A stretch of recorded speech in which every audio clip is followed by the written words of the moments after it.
Welcome back to another episode of Rob Sports Center. Man, as you guys can see, this has been a long-awaited video. I got the pen in my hand today. This has been a long-awaited video. So I wanted to do a video about this. I want to say maybe 8 months back, where Brady did an interview with Stephen A. But it was like over might have been Skype or whatever. I highly doubt it was FaceTime. And he mentioned that it was mediocrity in the league. And I know it was a couple people felt a certain type of way. So he just did another interview with Stephen A. and he addressed it and he touched on it even more. So what I have right here is basically what Tom Brady said. I'm not going to do too much talking. We just going to get straight into it, man. So basically, this is quoted from Tom Brady. There's a lot of mediocrity in the NFL. I don't see the excellence I saw in the past. I think the coaching isn't as good as it was.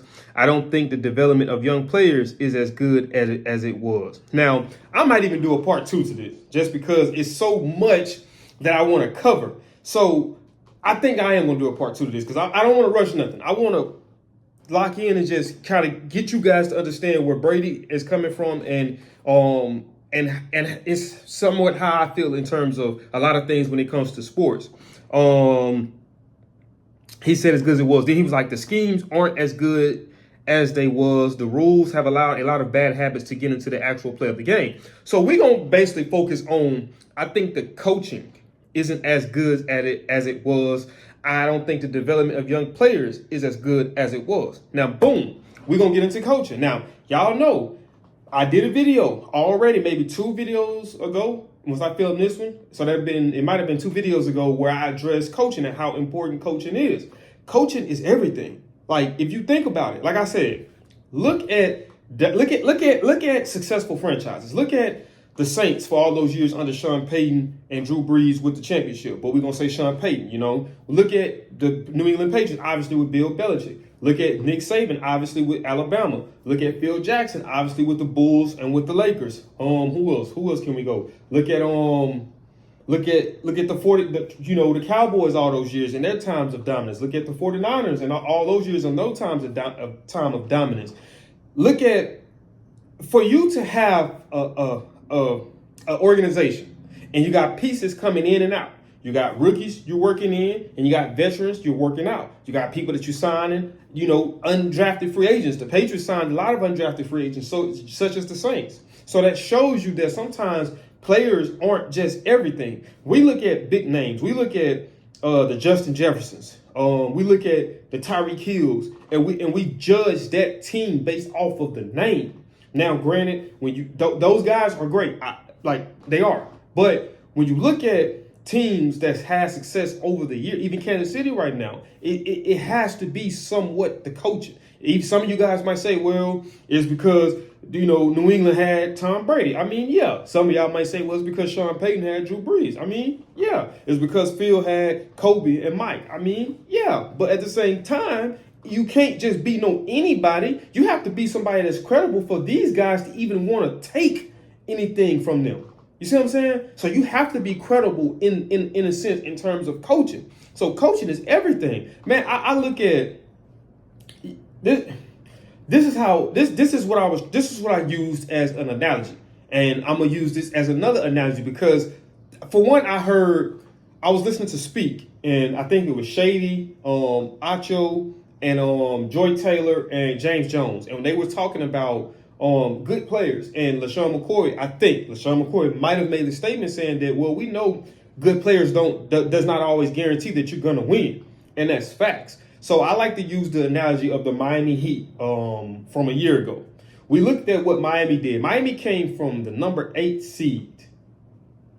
The number 8 seed and made it to the finals to play, eventually losing to the Denver Nuggets. But then they took a game from Denver. So for me, that was everything. As a sports fan, I enjoyed it. As a pugilist of this game, not just football, but sports, period, because I like to dive deep. I like to go deep. I don't like to just be at the surface. The surface is where a lot of people operate in. Diving deep is when you get that further knowledge and you have a deeper understanding to where when people are looking at something this way, you're looking at it a completely different way. You're dissecting everything down from it. But that's what it takes to be that great, to be those Tom Brady's, to be those Drew Brees, to be those Sean Paytons, those Bill Belichick's, those Sean McVays. It takes a different type of person to be willing to do that research. But going back to the Miami Heat, if you put them on paper against pretty much everybody that the teams they played and the teams that they didn't play because they lost out before they got to them, Miami probably was the worst team. I'm just going to be completely honest with you. Only name that they had that was worth anything really was Jimmy Butler. Some people might say, well, Bam. Well, somewhat. In my opinion, I feel like Bam started getting a lot more recognition from that season. So and then he's worked off of that obviously now. But I think that Jimmy Butler was that guy. When you was debating, okay, superstar for superstar, is Jimmy Butler against somebody else, and you wouldn't throw in Bam. And if you did throw Bam in there, people look like, man, you ain't playing, man, nobody taking you serious. But look at how they were able to what they were able to accomplish and do. Man, even if you want to go back to the year that Brady lost in the championship, the Giants wasn't the best team in the NFC. They had one of the best defenses, obviously, yeah, and one of the best defensive coordinators, Steve Spagnuolo, but they wasn't the best team in the NFC by far. They was not. But look, it shows you sometimes, like Brady said, what do you use to combat skill? Physicality. Sometimes physicality and heart is enough to overcome what you lack there of skill. You know what I mean? So it's like a lot, but all of that is done through coaching. It takes a coach to convey that and say, listen, guys, check this out. We got on paper, they're better than us. We don't have no 4.3 runners. We don't have no 50-some inch vertical jumpers. We don't have that ability, guys. But what we do have and that they don't have is heart, determination, willpower. They don't have that because they're relying solely on skill. We don't have a lot of skill. So we're relying on the things that skill is no comparison to. Because if you want it, if in your heart you want it, you're willing to go through whatever. If I want this championship, I'm willing to run through this wall. I don't give a damn if I die in the process. I'm willing to at least try. You see? And that's the mentality that today's players don't have. When you look at Tom Brady, this is a man that went 18-0, one of the best seasons ever in NFL history. And that season is forgotten about because they didn't capitalize. They blew it.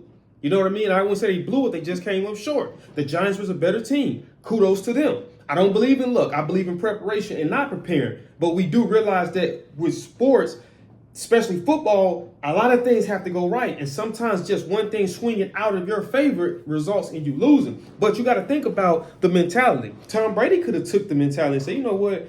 We just blew the perfect season.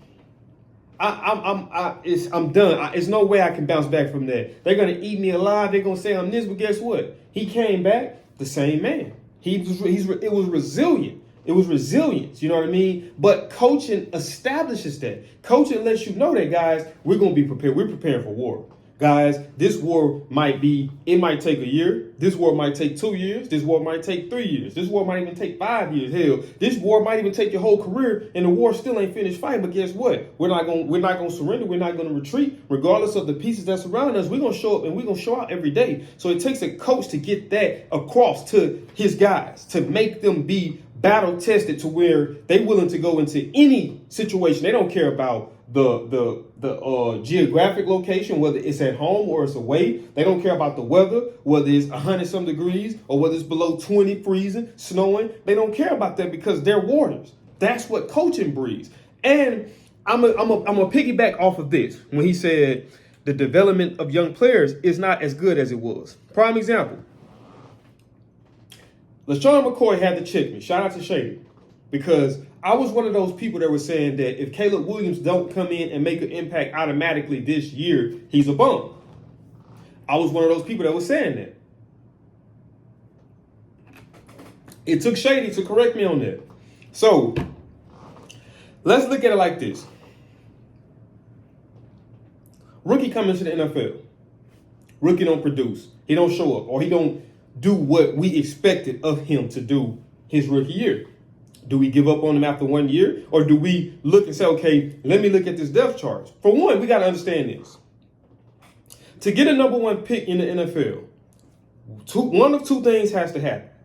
Either you guys are not good enough because y'all lost so many games that y'all was gifted that, or you had to purposely tank the season to get there? And if you ask me, the Bears was not tanking. I believe they actually were trying. They just couldn't win. So you take a guy that's just coming out of college and expect him to come into the pros with grown men, some of the best minds defensively, and you expect him supposed to come in and to automatically adapt. And some people might say, well, Cam Newton came in and played pretty good. CJ Stroud came in this year and played pretty good. Okay, cool. Yeah, you're right. But everybody's story ain't the same.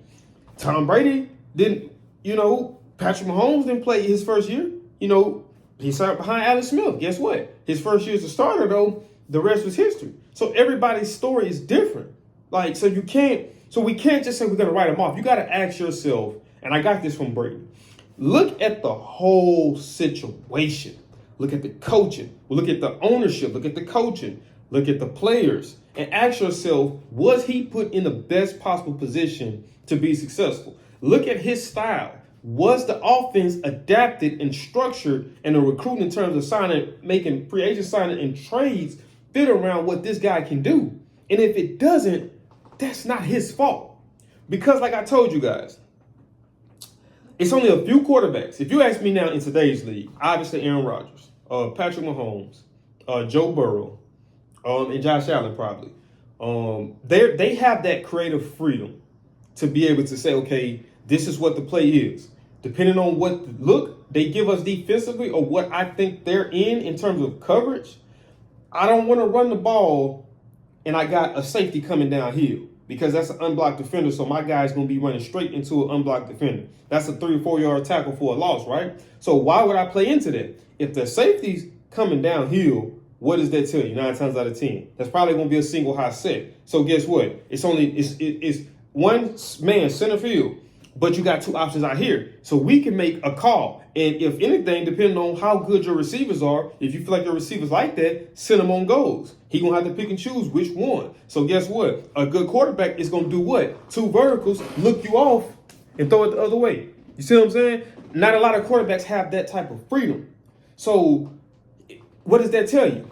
They're relying on their coaches, or they're listening to what their coaches say do, because they aren't at the point to where they've earned that or they've deserved that type of creativity to be able to make those adjustments.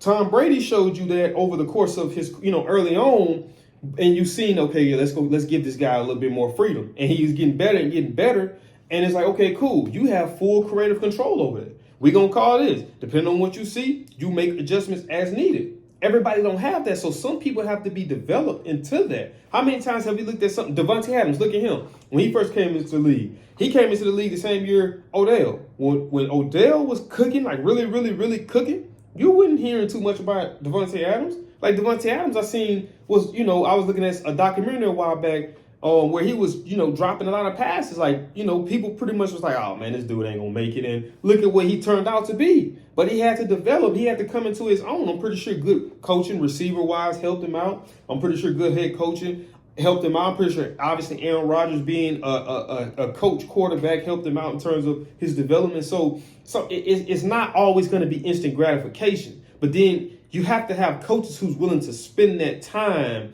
to develop these guys. Like, when you look at what Brady was saying in terms of, like, playing with New England, he was like, everybody was coached the same. This is what good coaching is. Everybody was coached the same. Whether you were a starter, a second string, third string, a scout team, you were coached the same, because guess what? At the end of the day, if this person goes down, I know I got this person who can backfield. Now, granted, he might not be as talented as him, and in some ways we might feel it, but it's not going to be that big of a gap, because the same information that was taught to him, the same information that's taught to him. And so we can make these things work. When you look at teams like the Saints and the Patriots who had a lot of undrafted players, these was guys that people didn't want nothing to do with, maybe D2, D3 picks or some lower level D1s. And these guys were able to come in and make names for themselves. Like, you see what I'm saying? Like, it shows you the importance of coaching. And that is something that you do not have a lot in today's game. It lacks that. It really does. Even if you look at what Ray Lewis was talking about 5 or 6 years ago when he did an interview, and he was just talking about how do you beat a chess player. You become a chess player. You become a chess master. That's what it takes. Most guys, they're out there off of skill alone. And coaches is coaching skill off skill alone. It's like, okay, depending on if Justin Jefferson have a good game, we win. If he have a bad game, we lose. We don't have any adjustments after him. You see what I'm saying? And that's something that a lot of today's NFL does lack. And it's not just NFL, man. It goes to all levels, from college to high school, man. You look at a lot of teams that just refuse to adapt. And it's like, bro, especially at the high school level, you don't have options in terms of like getting what you want. Sometimes you're given what you're given due to kids where they're at geographically. So you have to be able to fix the offense and a team based off of what you have, and not what you would prefer or what you want, but based off of what you have. You know what I mean? So, like I said, man, this has been something I have been wanting to touch on for a while, man. I just wanted to give y'all this little teaser right here. But, man, trust me, I'm going to dive into this some more. And that was a brief part. Now, like I said, for those who may not know, I am going to read the whole thing to you guys, and then I'm going to end it off with that. So you will know what he said. I don't want to leave y'all no cliffhanger with just that one piece. But know that I'm going to do a more a part 2 to this video as well. Maybe a part 3, depending on how I'm feeling whenever I press record. But this came from Tom Brady. There's a lot of mediocrity in the NFL. I don't see the excellence I saw in the past. I think the coaching isn't as good as it was. I don't think the development of young players is as good as it was. The schemes aren't as good as they was. The rules have allowed a lot of bad habits to get into the actual play of the game. The product is less than what it has been. Guys are still competitive and play hard. I look at guys like Rodney Harrison, Ray Lewis, and Ronnie Lott, who impacted the game a certain way. Every hit they would have made would have been a penalty in today's game, which is facts. You hear coaches complaining about their players being tackled. Why don't they talk to their players about how to protect themselves, how to get rid of the ball, how to slide, how to go out of bounds, how to get down, how to lower your pad level? We used to work on the fundamentals of the game all the time. And that's really all it is. Like, to dominate is the fundamentals, like, for real. All the time. Now they're trying to be regulated all the time, which is, leads to some of the crap that goes on. Offensive players need to protect themselves. It's not up to the defensive player to protect the offensive player. The defensive player has to protect himself. A lot of the rules that have come to play have allowed this play carefree, and then I'm going to hit you hard, then there's a penalty.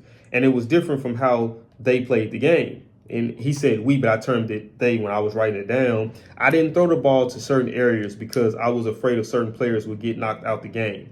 I didn't throw to the middle when I played Ray Lewis because he would knock them out the game, and I couldn't afford to lose a good player. The only way to beat skill is physicality. And that's what I made reference to early on in the video. But that was pretty much basically what Brady said. He said a little bit more after that, but I kind of just focused more so on that. Like I said, this ain't it. I plan on doing a little bit more elaborating on this, but I don't want to be too long-winded with the video, so I'm probably just going to chop it down into maybe part 1, part 2, and depending on how I'm feeling, part 3. But if you guys did enjoy this part 1, do me a big favor, man. Smash that thumbs up button. Also, if you're new to the channel, make sure you subscribe. And when you subscribe, click that post notification bell where you be notified on all things Rob Square Center, man. It's coming to this channel. I'm going to let you know what you're getting from this channel. You get the best sports coverage in the world, not just YouTube. This in the world. I'm talking about this against FS1. This is against ESPN. This is against NFL Network, Fox, all that. This is the best coverage, sports coverage in the world, because I'm learning from one of the best, man. Shout out to Tom Brady. But, man, on a serious note, man, I do got some good sports analysts and stuff on here now and coming in the future. So, man, stay tuned because you don't want to miss that, man. We're going up from here. I'll see y'all in the next video. I'm out this thing. Peace.